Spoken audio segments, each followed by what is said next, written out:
Amigos, boa noite. Boa noite. Antes de qualquer coisa, eu quero agradecer a todos vocês por me receberem, agradecer pelo convite. Para mim é uma alegria muito grande estar aqui. Não pensem que são palavras da boca para fora. Né? Ele estava dizendo aqui, há mais de 40 anos que eu sou espírita. E há mais ou menos 40 anos que eu sou palestrante espírita. E essa é uma tarefa de grande responsabilidade.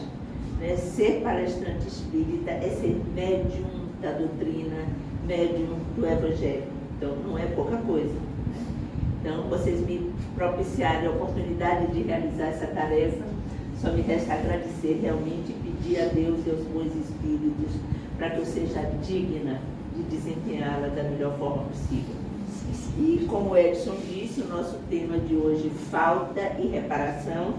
Antes de qualquer coisa, eu quero dizer para vocês o seguinte: por mais que a gente fale desse tempo que me cabe para falar, eu não direi tudo a vocês, porque se trata de um ensinamento de natureza espiritual, ele é muito maior do que as palavras podem conter. Então eu proponho a vocês que busquem mais informações, mais fontes de reflexão no livro dos Espíritos, sobretudo a partir da questão 990, que está no livro 4 do Livro dos Espíritos, que é o livro de Penas e Gozos Futuros, Esperanças e Consolações. Na verdade, a partir da questão 990 até a questão 1002, esse tema é abordado de forma simples, objetiva, mas ao mesmo tempo profunda. Então, proponho a vocês a leitura do Livro dos Espíritos. Independentemente de qualquer coisa, ler o Livro dos Espíritos é obrigação de nós espíritas, porque aqui está a fonte de todo o ensinamento doutrinário. A gente não pensa, ler romance espírita é muito bom, ouvir as mensagens espíritas é muito bom, mas a doutrina está contida aqui, tá certo? E também o céu e o inferno. O céu e o inferno, no seu capítulo 4, capítulo 7, desculpe, que é da primeira parte do céu e inferno, que trata das penas futuras, ou seja, as penas que a gente sofre futuramente a partir dos atos errados, naturalmente, que nós venhamos cometer. Não se pode falar de pena se existe acerto, né? A pena é quando existe o erro. Bem, a nossa reflexão de hoje, a palavra falta. Normalmente falta indica ausência de alguma coisa. Então, faltou comida, não tem comida. Faltou amor, ausência de amor, não é isso? Faltou dinheiro, a gente está pobre. Então, a palavra falta normalmente indica ausência de alguma coisa. Mas no caso aqui, a falta significa, como no futebol, né, algo que se faz que não se deveria fazer. Então, no futebol, quando existe uma falta, é porque você lesou algum adversário, não é assim? Essa lesão ela pode ser mais ou menos grave. Existem casos de faltas que até quebram os membros dos adversários. Mas existem faltas que só fazem derrubar. Né? Então, a falta é um erro.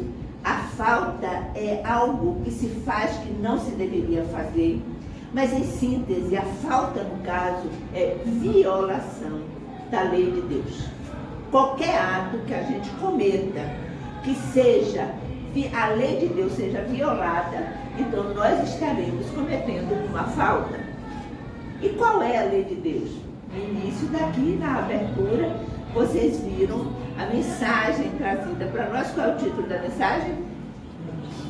Lei de amor. A lei de Deus é a lei de amor. Então, tudo aquilo que nós fizermos que significar uma violação desta lei é uma falta que nós cometemos. E as faltas que nós cometemos podem ser faltas de pouca gravidade ou faltas de muita gravidade. As faltas que nós cometemos podem ser cometidas apenas uma vez, ou nós poderemos repetir N vezes, praticando o mesmo erro, cometendo as mesmas violações. Então, as faltas, a gravidade da falta depende também do conhecimento que porventura nós tenhamos da lei. A quem muito foi dado, muito será perdido. Então, por exemplo, roubar é uma falta contra a lei, porque a gente, quando rouba, a gente prejudica uma outra pessoa, não é verdade? Então, nós achamos que se nós sacarmos de uma arma e apontarmos a arma para uma pessoa e tomarmos o celular dela, é uma falta grave? Naturalmente que é, né? A gente fizer isso é uma falta grave. Mas se a gente pegar uma caneta na repartição pública, é uma falta grave? Uma caneta BIC? Para nós é. Para algumas pessoas não. Não é de ninguém, né? O governo tira tudo da gente. Então a gente pode pegar uma caneta, mas para nós, espíritas, que compreendemos já o sentido da lei, que como os espíritos nos dizem, está escrita na nossa consciência. Isso é fundamental para a compreensão da gravidade da falta. Então, para nós, tirar uma caneta BIC da repartição pública é uma falta grave, porque Jesus nos falou que quem é fiel no pouco é fiel no muito. Deixar a caneta BIC lá na repartição pública é fidelidade nas pequenas coisas, porque eu digo que a gente não pratica mais esses atos de sacar arma e sair por aí matando ninguém, não. Mas nós podemos, assim, achar que é bobagem pegarmos pequenas coisas. Estou falando de vocês não, né? Nós, de um modo geral, seres humanos. Então a gente precisa compreender que a gravidade da falta vai depender do conhecimento que nós temos. E aí eu disse, a lei está escrita na nossa consciência. É muito importante isso, porque se nós acharmos que a lei está escrita num livro, por exemplo, a lei está escrita na Bíblia. Pode a Bíblia ser adulterada pelos homens? Pode. A lei está escrita em qualquer, por exemplo, na Torá, pode ser alterada? Pode. Ou nós, de acordo com aquilo que nós lemos, nós damos a interpretação que quisermos dar. E dessa forma nós alteramos o sentido da lei. Mas se ela está escrita na nossa consciência, não há como a gente alterar o sentido da lei. Não há aquele cuja consciência estiver sendo desperta que não saiba o que é a lei do amor. A gente pode não aplicá-la integralmente. Mas será que nós não sabemos o que é a lei do amor? Né? Não vamos falar muito sobre a lei do amor, porque senão eu vou parar por aqui e a gente não vai adiante, né? Mas nós sabemos, está na nossa consciência, e à medida que a gente estuda, que a gente conversa, que a gente reflete, essa consciência se amplia. Nós estamos, ao reencarnarmos, passando pelas existências sucessivas, a gente está ampliando a nossa consciência. Isso é o que se chama evolução. Bem, então assim, quando nós cometemos uma falta, e aqui está no livro O Céu e o Inferno, diz o seguinte: qualquer falta, qualquer uma, por menor que seja, gera consequências.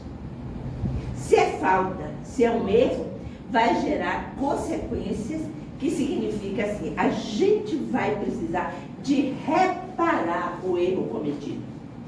Qualquer falta, da mesma forma, para que a gente fique muito feliz, qualquer ato de bondade, qualquer ato de amor, por menor que seja, é levado em conta a nosso favor. E aqui está dito, infelizmente eu não marquei exatamente o trecho, mas vocês vão ler e vão descobrir qual é exatamente o trecho, né, que está aqui, que diz o seguinte: até no ser mais perverso, um pequeno ato de amor é levado em conta, porque esse pequeno ato de amor já é um desabrochar do amor naquele ser.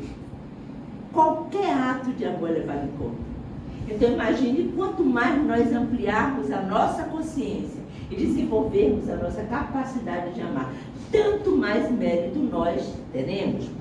Quanto mais nós formos negligentes, preguiçosos, nós formos descuidados, nós formos invigilantes e erremos, também sofreremos as consequências dos atos que porventura venhamos a praticar. Por que é que Deus é tão exigente? Se ele sabe que a gente é perfeito, ele não podia relevar, podia deixar para lá. Mas acontece o seguinte, que Deus não quer simplesmente que a gente continue nesse passo a passo, né? Errando aqui, errando acolá, cometendo uma bobagem aqui, outra acolá. Deus quer que a gente amplie a consciência e se torne, como disse Jesus, perfeito, como perfeito é o Pai que está nos céus. Ou seja, que caminhemos dia a dia para a perfeição. Deixa eu dizer uma coisa para vocês, para a gente compreender bem o sentido desse ensinamento de Jesus. Vocês acham que é possível, aqui e agora, a gente ser perfeito como o Pai que está nos céus? Vocês acham que é possível? Teve uma pessoa que balançou a cabeça e os outros estão sem saber. Acha que sim? Acha que sim? Que bom que você acha que sim, porque é possível sim. Aqui e agora nós temos como se analisar exatamente qual é o significado dessa perfeição que os espíritos chamam de perfeição relativa. Em Deus a perfeição é absoluta, é plena, completa e total. Nós com a perfeição relativa, em relação com determinados fatos. Vamos lá. Por que é que Deus é perfeito? Em que consiste a perfeição de Deus? É porque Ele é tudo aquilo que Ele pode ser. Se Ele fosse um pouquinho menos do que o que Ele pode ser, Ele não seria perfeito. Então Ele é o supremo amor, a suprema bondade, a suprema justiça, a suprema misericórdia. Ele é o supremo em relação a tudo. Aí reside a perfeição de Deus.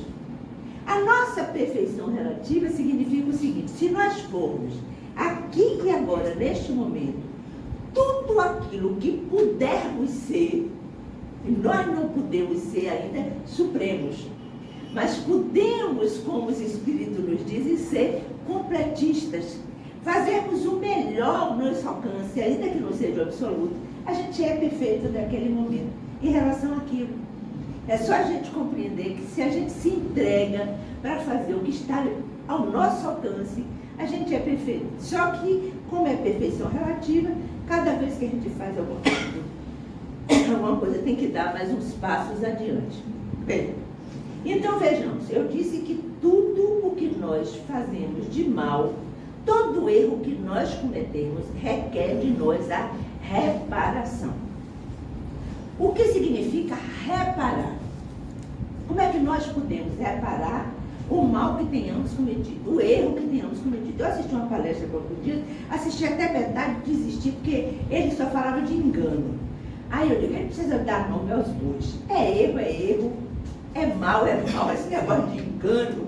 A gente se engana quando a gente não sabe uma coisa e a gente, por exemplo, eu chamo você de Maria e você é Joana. Aí eu engano, eu sabendo que seu nome não é Joana, isso é um engano, né? Mas acontece o seguinte: se eu sei que você é Maria e eu sei que você não gosta do seu nome, e eu fico insistentemente dizendo, ei Maria, aí já não é mais engano, aí é pirraça mesmo. então a gente precisa, isso não é engano. Eu estava assistindo a palestra, mas ele falava tanto de engano, ele queria minimizar tanto a questão, que eu digo, não gostei dessa palestra. Aí eu fui passar para outra. Então veja bem, a reparação, como o nome mesmo diz, reparar, significa o quê? Diga, você ia falar. Seria consertar, né? A gente precisa consertar. Então, fez uma bobagem aqui, tem que consertar. Se a gente faz algo que prejudica outra pessoa, a gente precisa de reparar com relação àquela pessoa. E aí eu estava dizendo, os mínimos atos que tenhamos acometido e que prejudiquem a nós próprios e a outro, requer reparação. Aí a gente já vê o seguinte, que a reparação não é só com relação ao outro, é com relação a nós próprios. Nós temos de reparar em nós aquilo que provoca o erro, as nossas imperfeições. Olha aí, o objetivo é esse, fazer a autorreparação, o autoconserto. Isso é o que se chama regeneração. A gente se regenera à medida que a gente compreende que errou e que vai fazer a reparação com relação a si próprio. E aí, assim, com relação ao outro. E aí vocês podem dizer, bem, eu vou pegar um exemplo que eu costumo pegar porque é muito comum, né? É o dos desaforos. Né? Eu já fiz até essa pergunta para vocês, mas eu vou repetir. Algum de vocês aqui já ouviu o desaforo de alguém? Somente Edson, ninguém mais. Vocês já ouviram o desaforo? Já ouviu o desaforo de alguém? Me xingaram, né? Chamaram você de feio, né? Disseram que seria melhor que você tivesse morrido, coisa desse tipo. Todos nós, em algum momento da nossa vida, nós ouvimos um desaforo, né? E a outra coisa, aí eu quero fazer outra pergunta. E alguma vez na vida vocês disseram desaforo a alguém? Ele é o mestre, ele disse que ele não apenas ele disse que recebeu, mas que ele também disse. Quem aqui nunca disse um desaforo a ninguém? A gente diz desaforo para mãe, para pai, para irmão, para marido, para mulher, né? A gente sempre está dizendo algum desaforo. Quer saber de você não me enche a paciência, não é assim? Né? Isso é um desaforo. Só que eu quero perguntar a vocês, vamos refletir como é que se dá o processo da reparação. Como é que vocês se sentem quando ouvem um desaforo? Fica com raiva, né? Fica com raiva, não é possível, eu não mereço isso, eu me dedico tanto àquela pessoa, eu faço tanto por ela, e olha o que é que essa pessoa faz comigo, é uma injustiça, eu não mereço isso, né? É assim que normalmente, não estou falando para vocês, as pessoas se colocam diante do desaforo, ficam magoados, e se magoam tanto, a depender do desaforo e da pessoa que diz o desaforo, às vezes a gente arrasta isso por uma encarnação inteira, e às vezes até além da encarnação. Levamos para o mundo espiritual promovendo as perseguições de espírito para espírito, comumente chamado de obsessões, né? Então assim, vocês se sentem mal quando ouvem um desaforo? Naturalmente que sim, né? Mas a pergunta é, o que é que vocês acham que a outra pessoa sente quando o desaforo parte de vocês? O que você acha? Será que a pessoa fica feliz? Não. Será que ela fica em paz? Não.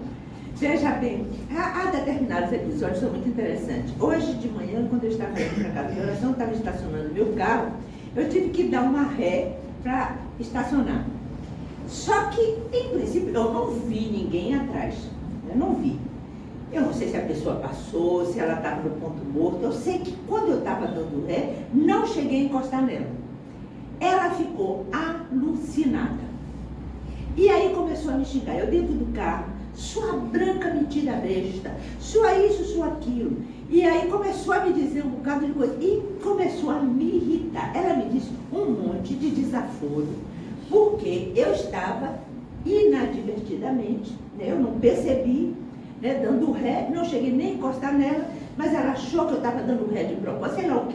Eu sei que ela ficou enlouquecida e me disse um bocado de coisa. Aquilo inicialmente me irritou, e eu estava imaginando até soltar do carro, porque ela saiu de perto de onde ela estava, ficou assim de frente, aí passou um senhor, olha aí, ela quase me atropela, e porque não sei o que, ele chamou uma testemunha, chamou alguém para reforçar o que ela está. E comigo é assim, levou, e começou. Aí eu estava indo para o trabalho, né? Eu estava com um desaforo ali dentro de mim, mas eu acho que a gente vive as coisas quando a gente tem que viver, sobretudo quando a gente vai falar de alguma coisa. E aí naquele momento eu fiz assim, meu Deus do céu, Bezerra de Menezes, me ajuda a lidar com isso. Aí eu virei para ela, minha amiga, me desculpe, por favor, eu poderia ter dito um desaforo. Ela, você não estava olhando? Por que você não olhou? Eu estava dando ré, preste atenção, não é normalmente isso, quando a gente ouve um desaforo. Aí eu virei para ela e falei assim, minha amiga, me desculpe, eu não vi. Aí ela continuou irritada, e falando e gritando. Eu digo, você tem razão, você tem toda a razão. Eu deveria ter ficado mais atenta. Aí ela já sorriu. Né? Ela sorriu, mas ainda assim tem que dar uma alfinetada. Preste mais atenção da próxima vez, viu? Eu estou dando esse exemplo para vocês. Ela pagou o mal por bem. Não foi a questão de pagar o mal por bem. Naquele momento, se a gente se lembra, ao ouvir um desaforo, né? Então, eu gosto de dar os exemplos, não é porque eu seja santa divina maravilhosa, não é que eu não tenha dito desaforo e nem que eu não repito desaforo. Mas naquele momento, pelo fato de eu estar indo para um trabalho de natureza espiritual, aí eu disse, eu não posso ir para o trabalho levando isso. E naquele momento eu tive ajuda dos espíritos para saber como lidar com aquela pessoa. Se todas as vezes que nós ouvíssemos um desaforo, nós fizéssemos dessa forma. Seria importante, seria a cura. Seria muito importante se todas as vezes que nós tivéssemos de ouvir um desaforo, nós não levássemos aquilo na nossa memória. Eu vim de carona agora e eu estava muito irritada, porque a pessoa que estava me dando a carona, por sinal uma pessoa maravilhosa, gosto muito, botou um programa político terrível. E defendendo uma determinada corrente religiosa e sendo extremamente, como é que se diz, influenciando negativamente uma coisa. E eu comecei a respirar aquela coisa e pensei comigo, nunca mais eu pego a carona dessa pessoa, se é para ficar ouvindo o tempo todo. Aí quando eu cheguei aqui, eu ainda estava irritada. Tanto que Edson disse, vem para cá, eu digo, não, eu vou subir. Né? Eu queria subir, eu queria respirar, porque eu estava realmente muito irritada. Mas cheguei aqui, aí parei, respirei fundo, aí novamente a gente pede ajuda aos espíritos. E aí eu disse assim, por que eu estou carregando? Eu já saí do carro dessa pessoa, tem uns 10 minutos, por que eu estou trazendo isso para aqui, até agora? Você compreende como a gente arrasta a ofensa até agora? Por que eu estou dizendo isso com relação a nós? Porque se nós vivemos isso, os outros também vivem. Os outros carregam as nossas ofensas por muito tempo na sua memória. E a depender do tipo da natureza da pessoa, do seu grau de consciência, do seu grau de evolução, ela pode levar isso por muito tempo, sabe? E se sentindo magoada, e ainda vai passar adiante para outras pessoas, para terceiros. Você não sabe o que foi que fulano me fez, né? Aí você conta e divulga, multiplica aquele sentimento negativo. Quando a gente faz isso com alguém, todas as vezes que a gente sofrer com algum tipo de ofensa que tenhamos recebido, gente, eu estou falando da ofensa, mas isso vale para qualquer erro que pratiquemos ou do qual nós sejamos alvo. Todas as vezes que se a gente puder parar e pensar assim, é isso que fulano sente. Quando eu me lembrar da dor que eu sinto, é isso que a pessoa sente. Aí a reparação começa. A reparação começa, em primeiro lugar, quando eu desenvolvo o sentimento de empatia. Eu me coloco no lugar do outro e começo a perceber o que ele sente. Aí começa a minha regeneração. Esse processo começa com algo que se chama arrependimento. Bem, cometemos uma falta, muitos não se arrependem. Muitos dizem assim, fiz e faço de novo. Muitos não estão nem aí, né? Fazem as coisas, por exemplo, induzem um jovem a usar drogas no maior cinismo, na maior indiferença, não está nem aí para aquele mal que está praticando. Outros há que já começam a se incomodar com algum mal que tenha praticado. Então, existe um outro grupo de pessoas, já pessoas em quem o nível de consciência começa a despertar. Bem, essas pessoas, elas entram no que se chama o remorso. Remorso é diferente do arrependimento. O remorso é quando a gente diz assim, puxa vida, eu fiz algo que não deveria, e entra, depois do remorso, na culpa. Aí eu quero dar um outro exemplo para vocês. Hoje pela manhã, lá na casa de oração, uma companheira relatava a seguinte coisa. Ela está no segundo casamento com uma pessoa, um casamento de longas datas, não tem filhos com essa pessoa, ele tem 60 anos, pelo que ela disse. Só que quando ele era jovem, ele namorava com uma jovem, e essa jovem engravidou. Isso quando ele tinha 40 anos, ou um pouco menos, não sei. Eu sei que a jovem engravidou, e aí eles dois, muito jovens, ficaram com muito medo da reação das famílias, inclusive a família da moça era muito católica, e aí eles ficaram com muito medo. O que foi que ele fez? Ele pagou para ela fazer um aborto. Depois se casou com ela. Bem, é uma falta grave praticar um aborto, induzir alguém a praticar um aborto? Foi falta grave no induz. Ele, a essa altura, depois de já estar separado dela, já ter tido mais 2 filhos com ela e ainda está casado com outra pessoa, ele se atormenta por causa da culpa. Eu não deveria ter feito isso, porque fui eu que paguei para ela fazer um aborto. A culpa é a coisa mais inútil. É uma perda de tempo que não tem tamanho. Culpa não é reparação. A culpa induz você a querer se punir inconscientemente. Você vai querer se punir pelo erro que você cometeu. Cometeu um erro, cometeu. Mas todo erro pode ser reparado. Todo erro pode ser reparado. Eu vou pegar agora o exemplo do aborto. Está falando desaforo, vamos pegar o exemplo do aborto. Nós espíritas, erroneamente, assim de forma até superficial, achamos que se nós provocarmos um aborto, ou fizermos um aborto, o espírito abortado vai nos obsidiar.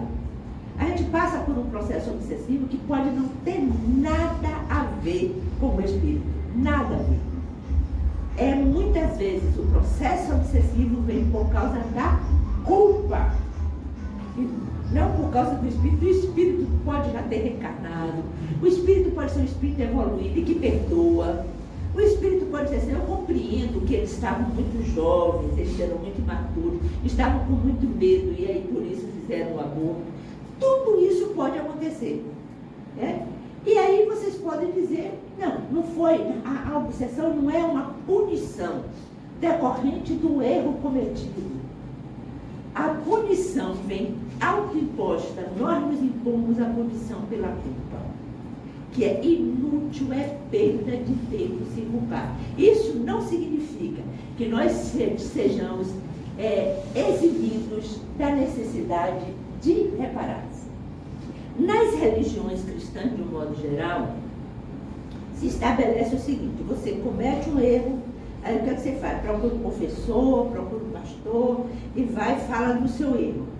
E aí eles recomendam: olha, meu irmão, você errou, na verdade, não vá para casa, não erre mais, você reze 3 Pai Nossos, 10 Ave Marias, faça a penitência, pague o dízimo, vá fazer a caridade e tal, assim, e você vai embora achando que você está livre do erro que você praticou.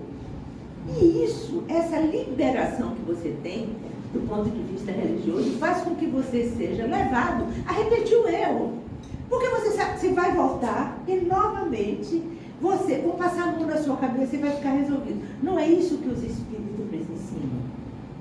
A reparação é consertar, é colocar as coisas nos seus devidos lugares. Se porventura, ele vai dizer, se eu faço mal para alguém, e se a pessoa já morreu, como é que eu faço a reparação? Como é que eu vou reparar? Existem várias hipóteses que podem levar a gente à reparação. Uma, a gente pode se encontrar com ele no mundo espiritual e ainda se abraçar do lado de lá. Outra, a gente pode, na mesma encarnação, receber de novo aquele espírito e desenvolver com ele uma nova relação. A gente pode, numa próxima encarnação, se encontrar e reparar.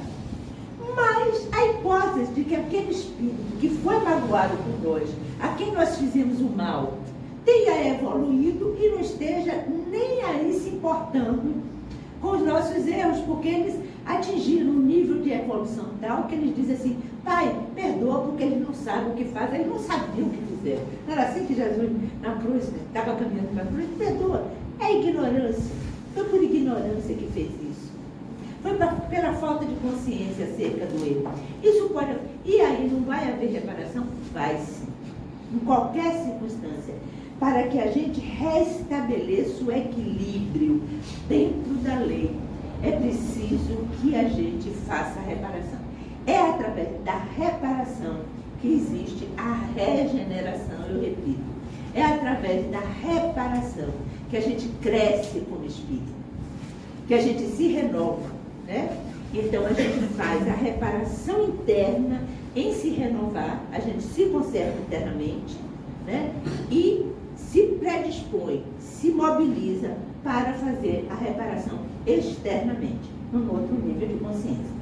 Então eu falo, o arrependimento é diferente do remorso. Aqui está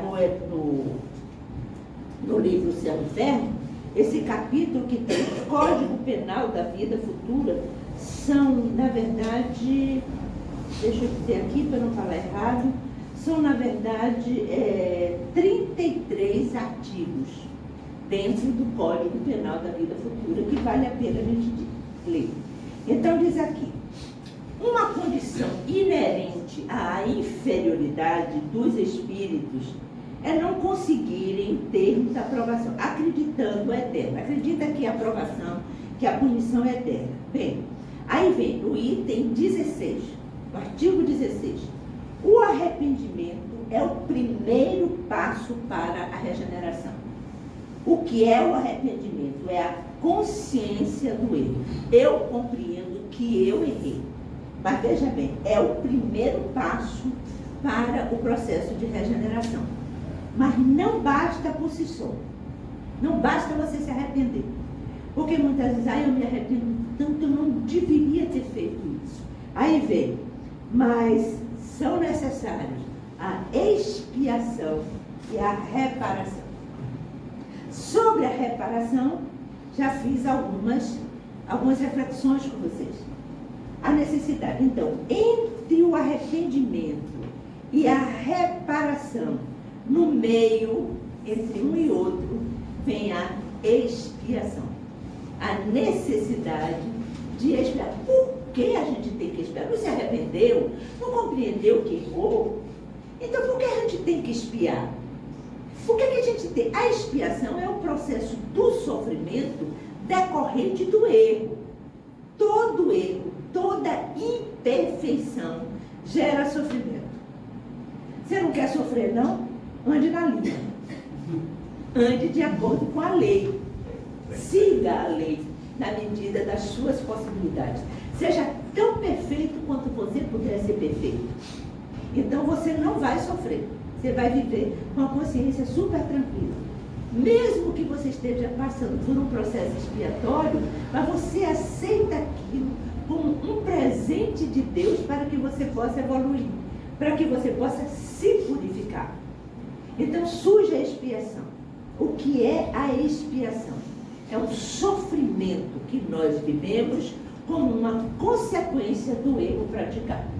Mas o sofrimento por si só, Deus quer simplesmente fazer com que a gente sofra? Absolutamente não.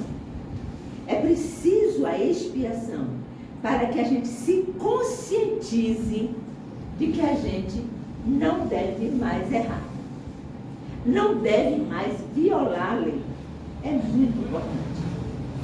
Eu gosto muito de assistir palestras dos temas que eu vou fazer, né? Então eu assisti palestra de Haroldo Dutra, assisti palestra de Rossando, porque eu aprendo muito com essas pessoas que sabem muito mais do que eu, né? E é muito interessante. E aí Haroldo dizia uma coisa muito interessante, estava até numa reunião com o Divaldo Franco, ele disse assim, a expiação é uma mudança de lugar. Olha que definição. O que será que Haroldo quer dizer com isso? Que a expiação é uma mudança de lugar. Vamos ver o que é que ele quis dizer com isso? Aqui. Vixe. Bem, se eu não achar, eu vou ter que me lembrar. Ele diz o seguinte, se você antes foi o agressor, agora você está na condição do agredido. Isso aqui é expiação. Quando você estiver agredido, lembre-se, a agressão que você está sofrendo agora, está sendo agredido agora, é porque antes você foi o agressor. Saia da vítima. Eu não mereço isso. Saia da vítima. Eu sou uma pessoa que faço tanta caridade. Não é suficiente. A caridade não nos exime de passarmos pela expiação e pela reparação. Isso é da lei, isso é uma questão de justiça. Se você foi orgulhoso, agora você será humilhado. É da lei. Por que razão? Porque Deus é sádico? Deus quer que a gente sofra? Não. É porque apenas você passando pela humilhação, você pode virar e dizer assim, não, olha o que foi que eu fiz quando eu humilhei alguém por ser tão orgulhoso. O aprendizado é assim, quando a gente sente na pele. Vocês compreendem isso aí? Se você foi uma pessoa corrupta que tirou dinheiro do povo para o seu benefício por egoísmo, você pode vir e sofrendo de muitas carências materiais. Quando a gente está sofrendo de muita carência, a gente para e se pergunta, o que foi que aconteceu que neste momento eu estou passando por essa expiação? Essa é a forma de regeneração que a gente pode alcançar. Por isso que Haroldo disse, a expiação é uma mudança de posição. Se você for, o Evangelho segundo o Espiritismo também fala isso naquele capítulo 5, quando fala das causas das nossas aflições. Se você foi um mau filho, experimentar um filho ingrato é uma forma de você sentir na pele e também de compreender o que é que os outros sentem. Isso se chama desenvolver. Através da expiação, a gente pode desenvolver a empatia, se colocar no lugar do outro. Se coloque no lugar do outro. Isso é fundamental. E eu repito, isso não vai nos tirar da necessidade de passarmos pelo sofrimento, porque pelo sofrimento é que nós podemos apurar os sentimentos, podemos desenvolver a consciência, podemos compreender mais a lei. E a partir do momento em que a gente tem essa compreensão, a partir do momento em que a gente sente o que foi que o outro sofreu, e por isso se deixa mover pela compaixão, nesse momento, você pode começar a não sofrer tão agudamente as dores da expiação. Porque as dores da expiação, elas são maiores quando a gente rejeita, quando a gente se revolta contra. Mas a partir do momento em que a gente compreende que aquilo é a expressão da justiça divina e que foi um benefício que Deus nos concedeu para que nós nos tornássemos pessoas melhores, a gente agradece a Deus por isso. Isso é fundamental, de extrema importância. Então, assim, arrependimento, expiação e reparação. Esses são os movimentos que nós precisamos de fazer. E aí nós vamos pegar... Cadê o relógio? Ali. Já está chegando a hora, né? Aí eu só quero trazer para vocês uma das passagens do Evangelho muito conhecida nossa, para nós possamos compreender como é que nós possamos aplicar a lei do amor e, em aplicando a lei do amor, fazermos a verdadeira reparação. A parábola do bom samaritano, quem aqui que conhece? Quem não conhece a parábola do bom samaritano? Conhece? Conhece? Não conhece a palavra do Evangelho segundo o Espiritismo? Vocês encontrarão a parábola lá. É só vocês irem no índice onomástico, botar lá, samaritano, que vocês vão achar. A parábola, 16. Capítulo 16, eu não me lembrava desse detalhe, mas está lá. A parábola do bom samaritano, ela é muito destacada por ressaltar a caridade. Né? Vocês conhecem essa parábola? Bem, um jovem doutor da lei perguntou a Jesus, o que eu preciso fazer para encontrar o reino dos céus? O reino dos céus, vocês sabem onde é que está o reino dos céus? Onde é que está? Onde é que está o reino dos céus? Ninguém aqui sabe, eu não acredito.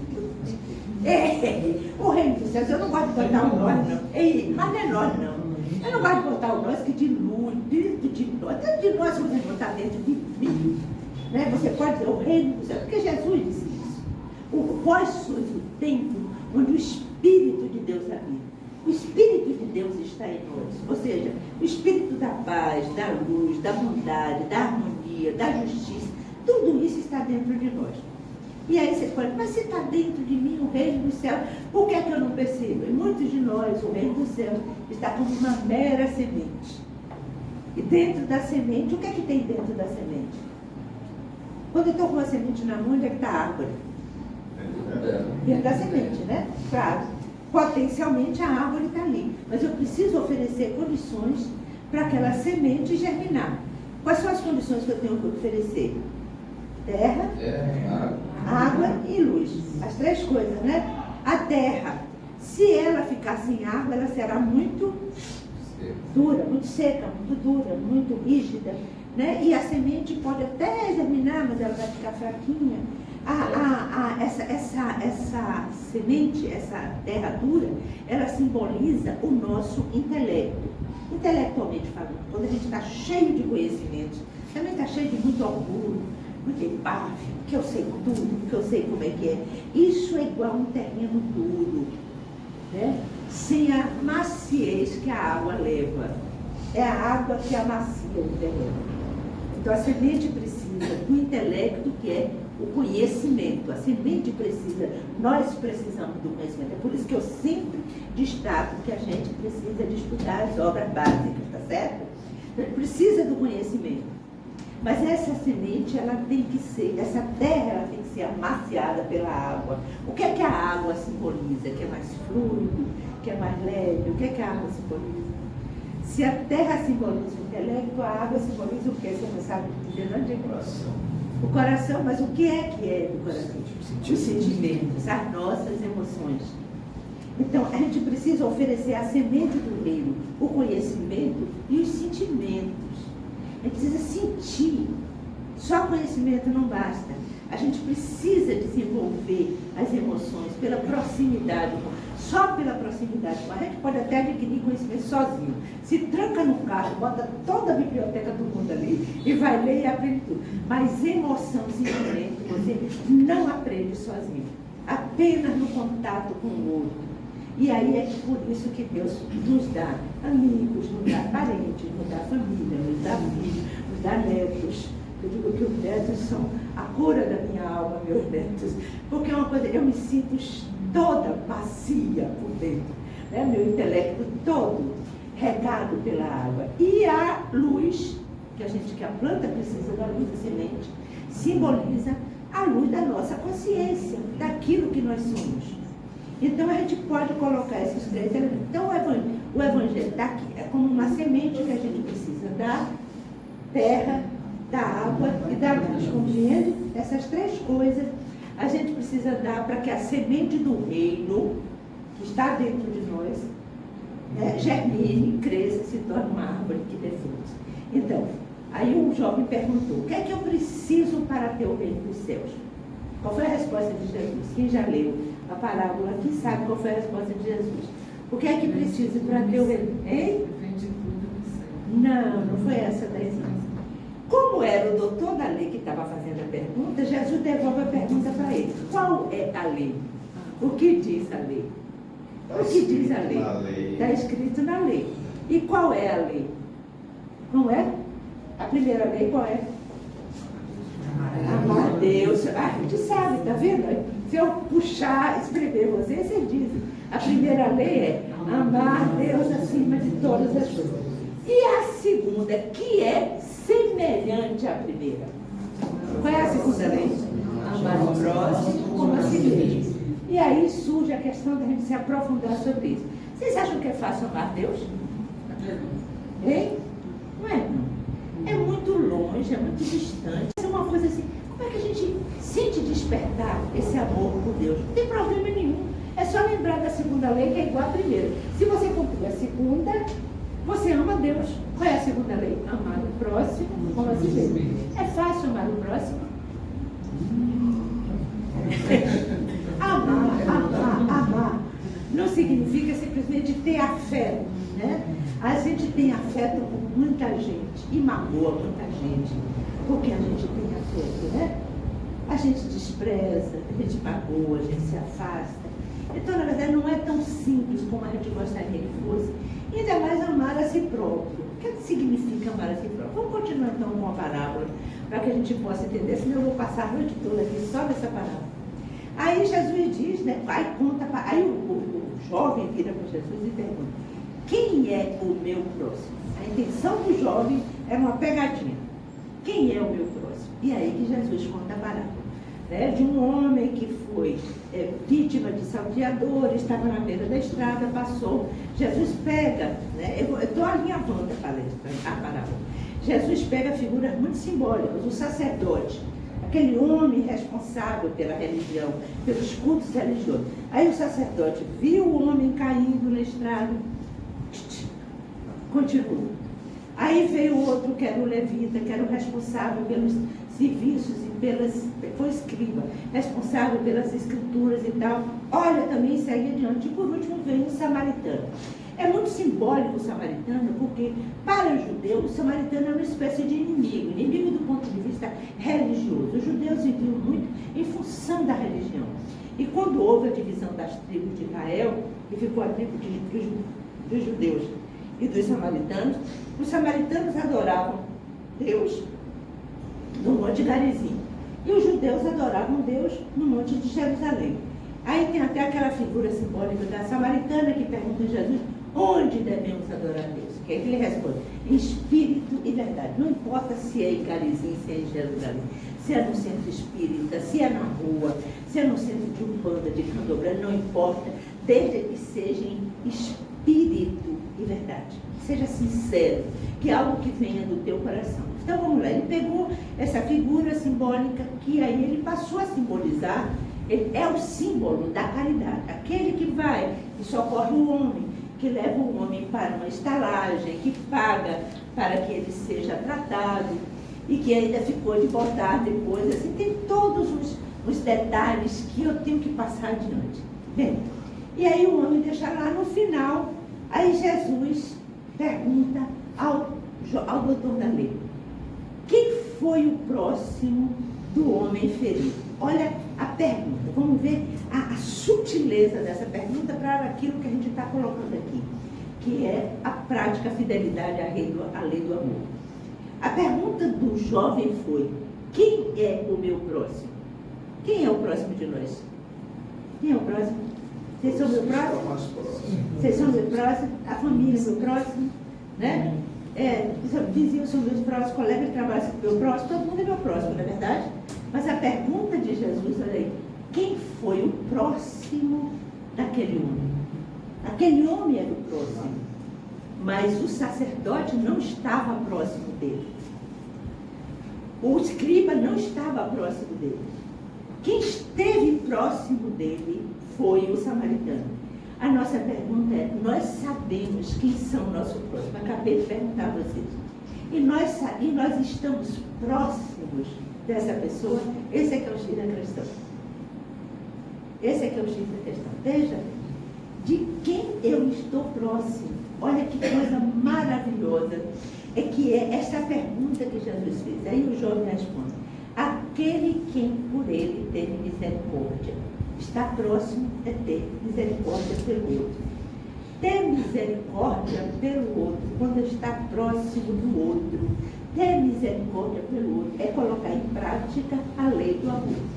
Todas as vezes que a partir de agora nós virarmos e perguntarmos: eu estou próximo dessa pessoa? Eu dei um exemplo da mulher que se destrambelhou porque eu quase atropelava ela sem ter visto. Para mim, na minha cabeça, eu não quase atropelei ela. Eu estava dando ré e ela resolveu criar caso. Mas aí, naquele momento que eu pedi ajuda espiritual, ela era meu próximo. Mas eu não estava próximo dela porque eu estava irritada com ela. A partir do momento em que eu pedi, que eu resolvi virar para ela e dizer: me desculpe, que eu compreendi a desorganização dela. Nesse momento eu estive próxima dela. Você compreende a diferença? Então, todas as vezes, a regeneração, a correção da lei, tanto com relação a nós próprios, a correção da nossa conduta, a aplicação da lei do amor, tanto em relação a nós próprios, como em relação aos outros, é estarmos próximos de Deus. Aí eu quero partilhar aqui para vocês uma coisa. Eu gosto de partilhar desse exemplo, não é porque eu quero que vocês vivem como uma santa que não comete. Não, pelo contrário. Eu costumo dizer assim: não quero morar comigo. É completamente diferente de vocês me encontrarem aqui. Né? Mas aí, assim, eu já falei, inclusive, aqui para vocês. A pessoa com quem eu mais tive dificuldade de conviver na minha vida foi a minha mãe. Né? Não é porque minha mãe seja uma pessoa ruim, não é, pelo contrário, ela é uma pessoa maravilhosa. Só que ela tinha a forma dela de amar. Né? Segundo ela, por exemplo, quando ela batia na gente, ela batia por amor. Eu nunca me sentia amada quando ela me batia, mas era por amor que ela batia. Na concepção dela era. Então, na verdade, assim, mas eu sempre tive muita dificuldade. Uma vez eu fui buscar tratamento espiritual lá na casa de oração, e os espíritos simplesmente me disseram: você escolheu ela, você está reclamando por quê? Mas mesmo assim, eu sabendo que eu tinha escolhido ela, ainda assim eu não conseguia, né, me aproximar. Até que esta parábola, que eu já conhecia, até que esta partezinha da parábola despertou a minha consciência para o fato de que a minha mãe, mais próximo do meu próximo, eu não estava próxima dela. Vocês compreendem isso? Né? Então, tinha uma coisa para corrigir, que não significa que eu vou resolver todinho nessa encarnação. Eu acho que eu ainda tenho com a minha mãe ainda um saldo muito grande para resolver, porque são mais de 70 anos com ela, e mais de 70 anos guardando mágoa, reclamando, afastando e chegando. Mas agora, assim, aí quando eu disse assim, eu não estou próxima da minha mãe, eu de jeito nenhum não estou próxima. Ela é meu próximo, mas eu não estou próxima dela. E para completar, tem uma irmã que mora com ela, que é bipolar. Uma pessoa de uma carência imensa. E era outra de quem eu não estava próxima. Ela me incomodava. Quando eu chegava lá, por exemplo, ela se trancava no bar, fazia aquele escândalo, aquela coisa. E aí, depois disso aí, eu resolvi me aproximar com coisas pequeniníssimas. Por exemplo, eu não pedia a bênção à minha mãe, não gostava. Mas isso para ela é importante, porque eu acho uma coisa muito mecânica. Minha mãe, Deus te abençoe. Essas coisas eu não gosto de fazer. Aí eu disse, mas para minha mãe é importante. Aí eu comecei, chegava lá, dava um beijo nela, pensa minha mãe. Tá? E aí comecei a brincar com ela, me aproximar, tocar nela. Né? Que operou uma modificação tão grande na relação com a minha mãe, que outro dia ela virou para mim e fez, minha filha, eu te amo. Nunca eu me lembro de ter ouvido da minha mãe sair. Aí eu fiz assim, eu também te amo, minha mãe. Sabe o que ela me disse? Você me ama mesmo? Essa pergunta é muito significativa. Eu nunca percebi que você me amasse. Você compreende? Nunca percebi.